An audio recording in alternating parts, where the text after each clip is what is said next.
Hello, good day. Thank you for joining me. My name is Dennis. Little base cam to start us off here. I've got a different video today. These are peonies from my mom's garden. Some fresh cut flowers arranged in this little bouquet. You see one there, not quite open yet. Yeah, just setting it under the table.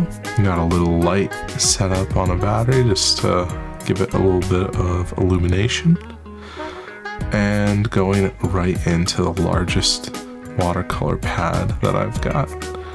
Taking up the whole page here. Zooming right into where the action is going to be, into those flowers. Starting off, I'm just using a light red. I think I go right in with the carmine for my choice of red, and try to put down some light spots of color of where I think the flowers are going to end up on the page. That said, I'm doing it light so that I can still adjust as needed. I am having a kind of a free flow painting here, without any under sketch or pre-planning. Didn't do a thumbnail for this one. I'm just sort of straight in with the paint.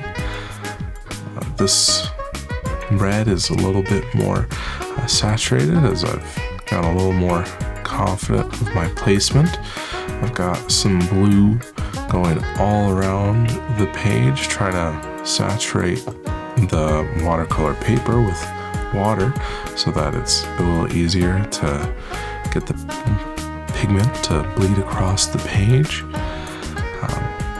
Took a second to think about what color I want to put in next. I believe this is the vermilion, a little bit of an orange color, a little bit of a different warmth than carmine, more of the red there, but adding it into the shadows there to give a bit of variety.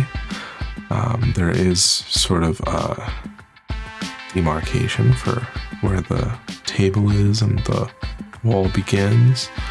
I think that it's important for a still life painting like this. I want to add sort of the context of where this is happening. So in this case, it's on the end of my table.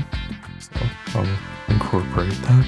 I think it's important for any painting to think about not just the subject, but why the subject's there, what's going on around them.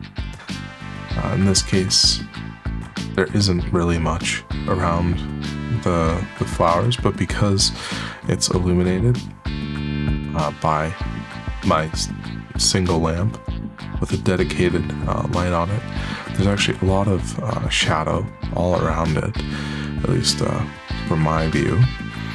So in my painting, I'm translating that as a lot of blues, some darker reds, maybe eventually some greens in the background. Just a sort of hodgepodge mix of colors, darker and more kind of muddy than anything related to the flowers themselves. The flowers are sort of a pure pinkish, reddish, and then the stems are green, yellow in some areas, mainly green, and a few leaves here and there. So the colors have basically set themselves. The green is going to be yellow and blue, and the flowers are going to almost exclusively be in reds, maybe some yellows and some blues for the shading here and there. But as this painting is developing, I'm adding a lot of red, and basically every red on the palette onto the flowers. My kitty just came over. But yeah, back to the painting. Just going around with a variety of brushes. This is the second brush that I'm on to now, and trying to hit every spot with the appropriate color. You can start to see the vase that they're sitting in begin to develop, mainly from just putting in the outside marks rather than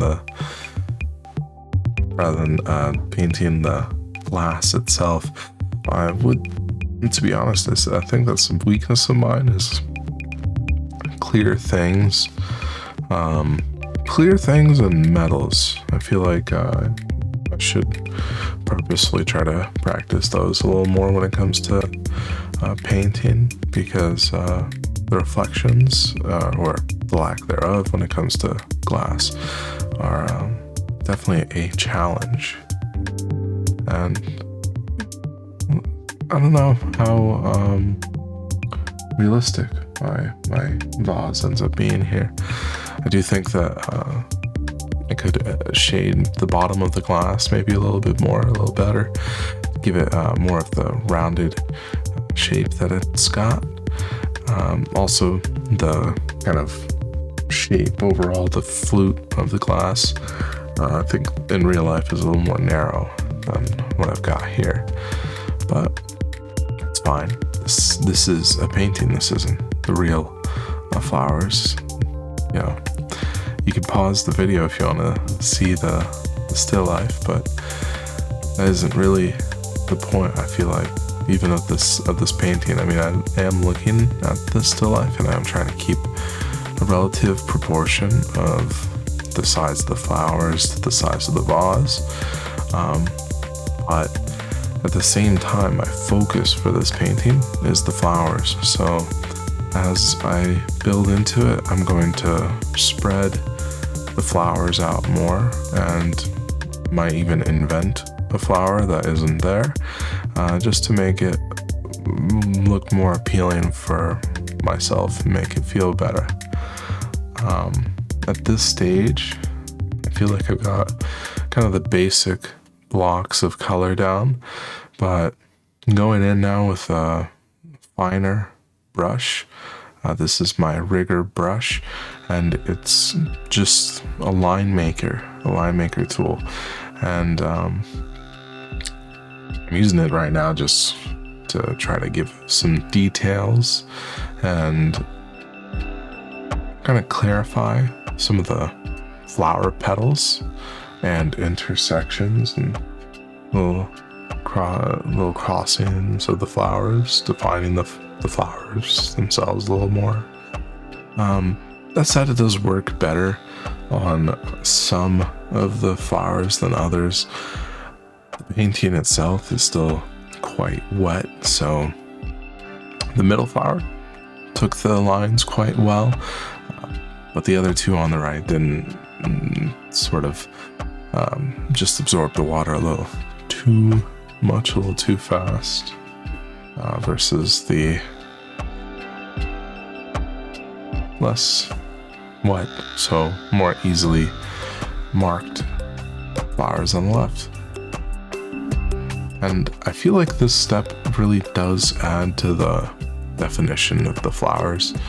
Otherwise they would be, I feel like they would be a little too much washed out, unfortunately. But that's fine. I feel like, honestly, looking at this now, I feel like this painting is a real test of my skills, how far I've come in the past few months with the watercolor. I don't do still lifes often. I feel like I tend to, if I'm going to do something based off of life, I think I'm more likely to do a landscape than a still life, just assembling things. But you know, sometimes some variety is required. Variety is the spice of life, as they say, and I do hope that the variety of paintings that I provide for this channel are interesting. I do think that I want to stretch out into some other mediums soon, try out some acrylic, try out some oil paint and get that going a little bit. But I am enjoying the watercolor focus and the palette focus that I've been going on. I feel like I'm growing as an artist through these little paintings and kind of restrictions that I put on myself. That said, like, no matter what medium I'm going in, the similar kind of things, working from lights to darks, trying to emphasize the darkest of darks and lightest of lights, and mixing colors and having contrasts and using complements for shadows. These kind of things apply to all of the mediums. So even though I'm not using nearly as thick of a paint as those other kinds of paint, even gouache will be thicker than a watercolor. I feel like the principles that I'm learning here, that I'm using here, still would apply. It's not as erasable, I feel like, as the watercolor, but it has its own methods. I mean, here I use a little paper towel sometimes to pick up the excess paint, and on a canvas I might use a palette knife to scrape off a mistake if I feel like I need to. That said, I feel like I'm reaching a climax on this painting with the shadow of the vase and some of the finer kind of details in the flowers, the leaves themselves kind of poking out there, more greens, and also a bit of green just going all around the entire painting to give a bit of connection between the background and the flowers, and to give a bit of contrast, make them pop off of the page. I think it's important to not have just the plain flowers on a white page. I just don't think that would look good. It's not real either. I mean, my table may be white and my walls may be light, but that's not how relative to the bright flowers, that's just not how they come off from my eyes. They're much darker than that, and the way that I'm portraying that is choosing these kind of blues and greens to make the color. It might not be one-to-one of the real life, but it's just how I feel is right.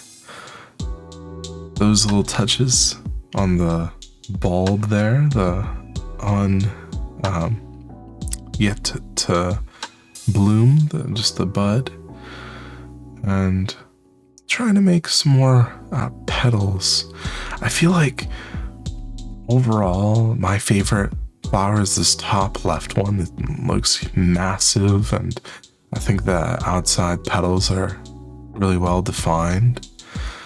But let me know in the comments which flower is your favorite out of these. I've got 7 here, and maybe 8 if you include the one that's kind of fading on the right there.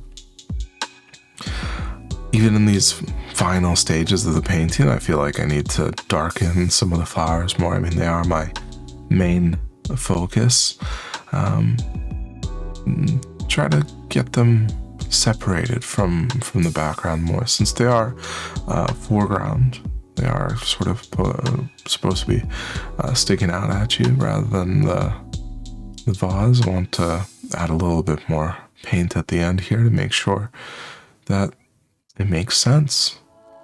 One thing I feel like doesn't make sense looking at it now is maybe the bottom of the vase. I think the shadow needs to lead into the glass a little more, so going into the future I'll try to do that a little better.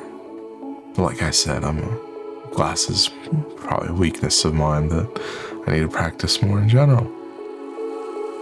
Here's a little close-up on the pre-cam and the still life itself of flowers. I do think that my painting is a bit darker than the reds of the petals than the actual peony, but I'm still happy with how I've presented them. I think you can still tell what kind of flower they are.